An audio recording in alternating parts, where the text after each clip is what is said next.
സാബുചേട്ടൻ ഇങ്ങനെ മൗനരാഗത്തിലെ വലിയ വില്ലനൊക്കെ ആയിട്ടൊക്കെ നടക്കുന്നുണ്ടെങ്കിലും എനിക്കറിയാവുന്ന സാബുചേട്ടൻ എന്ന് പറയുന്നത് കുറേ വർഷങ്ങൾക്ക് മുൻപുള്ള ഒരാളാണ്. ഞാനിങ്ങനെ ഭയങ്കര എന്റർടൈനിങ് ആയിട്ട് ഭയങ്കര ഇൻട്രസ്റ്റിംഗ് ആയിട്ട് കണ്ടുകൊണ്ടിരുന്ന ഒരു സീരിയൽ ഉണ്ടായിരുന്നു, വിക്രമാദിത്യനും വേതാളവും.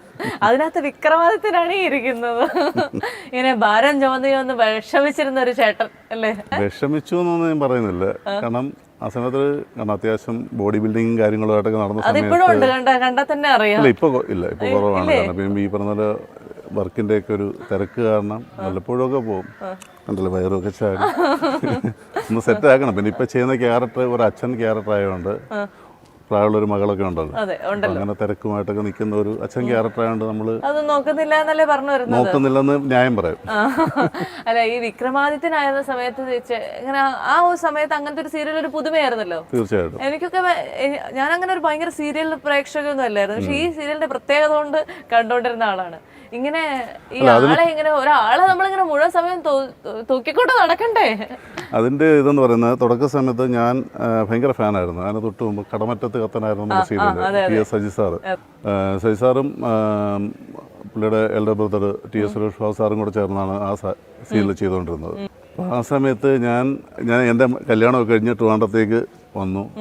അപ്പോൾ അത്യാവശ്യം പാടും എന്നുള്ളത് കൊണ്ട് സിനിമയിലൊക്കെ ഒരു ചാൻസ് ഒക്കെ ചോദിച്ചിറങ്ങാം എന്നുള്ളൊരിത് വെച്ചിട്ട് ഞാൻ ആദ്യം സജി സാറിനെ പോയി കാണുന്നത്. അപ്പോഴാണ് പുള്ളിയുടെ മുന്നിലേക്ക് അവതരിച്ച പോലെ ആ സമയത്ത് അവർ വിക്രമാദിത്യൻ എന്ന് പറഞ്ഞുകൊണ്ട് പ്രൊജക്റ്റ് തുടങ്ങാൻ വേണ്ടിയിട്ടുള്ള ഒരു പ്ലാനായിരുന്നു. അപ്പം ഇത്രയും സൈസുള്ള ഒരാളെയൊക്കെ നോക്കിക്കൊണ്ടിരിക്കുന്ന ഒരു പീരീഡിലാണ് ഞാൻ പുള്ളിയുടെ മുന്നിലോട്ട് പോയി കാടി കൊടുക്കുന്നത്. തീർച്ചയായിട്ടും. പക്ഷെ ആ നിയോഗത്തിലൊന്നും എനിക്കല്ലേ ഇതിലാണ്, എനിക്ക് അഭിനയിക്കാൻ താല്പര്യമില്ലായിരുന്നു. അപ്പം ഞാൻ പുള്ളി എൻ്റെ അടുത്ത് പറഞ്ഞു, സബു എൻ്റെ ചേട്ടൻ ഇപ്പോൾ ഒരു സിനിമ എടുക്കുന്നുണ്ട്, അപ്പോൾ ചേട്ടനെ ഒന്ന് പോയി കണ്ടാൽ മതി. അപ്പോൾ ഞാൻ മനസ്സിൽ വിചാരിച്ച് ഒരു ചാൻസ് ഉറപ്പിച്ചു. അപ്പം അങ്ങനെ പൂജപ്പുരയിലുള്ള പുള്ളിയുടെ വീട്ടിലേക്ക് ഞാൻ ചെല്ലുന്നു. പുള്ളി എന്നെ കണ്ടോടം തന്നെ അഭിനയിക്കുമല്ലോ അല്ലേ? ഞാൻ പറഞ്ഞു ഇല്ല ചേട്ടാ, അല്ല സജി പറഞ്ഞില്ലേ? ഞാൻ പറഞ്ഞു ഇല്ല, പാട്ടിൻ്റെ ഒരു ഇതിലാണ് ഞാൻ വന്നതെന്ന് പറഞ്ഞു. പാട്ട് പാടാൻ പറഞ്ഞു. അത് കുഴപ്പമൊന്നുമില്ല സാബു, കാരണം നമ്മൾ ആദ്യം അഭിനയിക്കുക, നമ്മൾ എയിമാണ് നോക്കേണ്ടത്. എത്രയോ നടന്മാർ പാടുന്നുണ്ട്, കാരണം അവർ ആ ഒരു സെലിബ്രിറ്റി ഇമേജ് വരുമ്പോൾ ഓട്ടോമാറ്റിക്കലി നമുക്ക് അങ്ങനെയുള്ള പാടാനുള്ള ചാൻസ് ഒക്കെ കിട്ടും. അതുകൊണ്ട് അഭിനയിക്കുക ആദ്യം എന്നൊക്കെ പറഞ്ഞു. അപ്പോൾ ഞാൻ പറഞ്ഞു എനിക്ക് അഭിനയിക്കാൻ അറിയില്ല, എന്താണെന്ന് പോലും അറിയില്ലെന്ന് പറഞ്ഞു. അത് കുഴപ്പമൊന്നുമില്ല, അതൊക്കെ ഞാൻ ചെയ്യിപ്പിച്ചോളാം എന്ന് പറഞ്ഞു.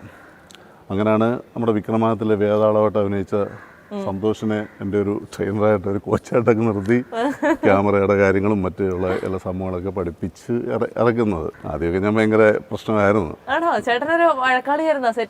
ഈ വഴക്കാളിയല്ല പറഞ്ഞത്, എന്നെ കൊണ്ട് പറ്റുന്ന, എനിക്ക് ആദ്യം അത്ര സെറ്റ് അല്ലായിരുന്നു ഞാൻ.